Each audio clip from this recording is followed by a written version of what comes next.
Assalamualaikum warahmatullahi wabarakatuh. Perkenalkan, saya Elsa Nuraini dari absen 15 dari kelas PGMI 3C.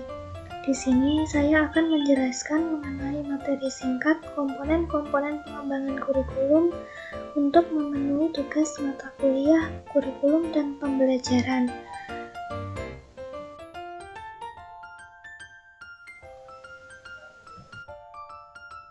Pada materi komponen-komponen pengembangan kurikulum memiliki 5 sub pokok bahasan. Yang pertama, kurikulum sebagai sistem, yang kedua komponen tujuan, dan yang ketiga komponen materi atau isi, dan yang keempat komponen strategi. Sedangkan untuk yang terakhir yaitu komponen evaluasi. Komponen-komponen pengembangan kurikulum sendiri yaitu sebagai alat untuk mencapai tujuan pendidikan yang memiliki komponen pokok saling berkaitan dan berinteraksi dalam mendukung tercapainya tujuan pendidikan. Komponen-komponen pengembangan kurikulum yang pertama yaitu kurikulum sebagai sistem. Kurikulum sebagai sistem yaitu suatu sistem persekolahan, sistem pendidikan, dan prosedur kerja sebagaimana cara menyusun suatu kurikulum, melaksanakan, mengevaluasi, dan menyempurnakan. Jadi, kurikulum sebagai sistem yaitu untuk mengatur sistem pendidikan mulai dari sekolah, kegiatan belajar, proses prosedur kerja, penyusunan kurikulum, melaksanakan, serta mengevaluasi. Kedua yaitu komponen tujuan. Kurikulum merupakan suatu program yang dimaksudkan untuk mencapai tujuan pendidikan. Tujuan kurikulum terbagi menjadi 3 level, yaitu yang pertama tujuan jangka panjang atau aims. Tujuan ini berhubungan dengan target setelah peserta didik menyelesaikan pendidikan. Contohnya, setelah peserta didik menyelesaikan pendidikan, maka mereka harus bertanggung jawab sebagai warga negara. Dan yang kedua, tujuan jangka menengah atau goals. Tujuan ini merujuk pada tujuan sekolah yang berdasarkan jenjangnya, mulai dari SD hingga SMA atau SMK.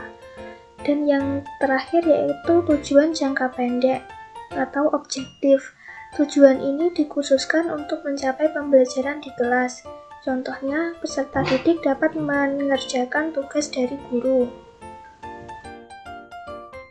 Komponen materi atau isi.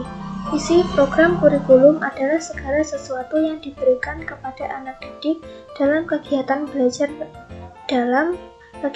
belajar untuk mencapai tujuan pendidikan. Langkah-langkah yang perlu dilakukan sebelum menentukan isi atau konten yaitu dengan menyeleksi isi agar menjadi lebih efektif dan juga efisien. Kriteria yang dapat dijadikan pertimbangan antara lain kebermaknaan, manfaat atau kegunaan, dan juga pengembangan manusia. Keempat, ada komponen strategi. Strategi merujuk pada pendekatan dan metode serta peralatan mengajar yang digunakan, tetapi pada hakikatnya strategi pengajaran tidak hanya terbatas hal itu saja. Strategi, metode, dan model pembelajaran ditentukan oleh karakteristik substansi yang diajarkan. Substansi atau isi pelajaran memiliki karakteristik tertentu, sehingga hanya cocok dengan cara tertentu pula. Sehingga komponen strategi ini harus sesuai dengan isi atau konten kurikulum itu sendiri. Terakhir, komponen evaluasi.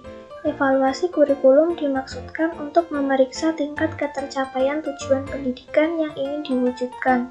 Komponen evaluasi memiliki model yaitu CIBP atau konteks, input, proses, dan juga produk. Konteks yaitu situasi atau latar belakang yang mempengaruhi jenis, tujuan, dan strategi pendidikan yang akan dikembangkan dalam suatu program kurikulum. Contohnya, sasaran yang ingin dicapai oleh unit kerja dalam kurun waktu tertentu. Dan yang kedua yaitu input. bahan, peralatan, fasilitas yang disiapkan untuk keperluan pendidikan, seperti dokumen kurikulum, materi pembelajaran, dan lain-lain.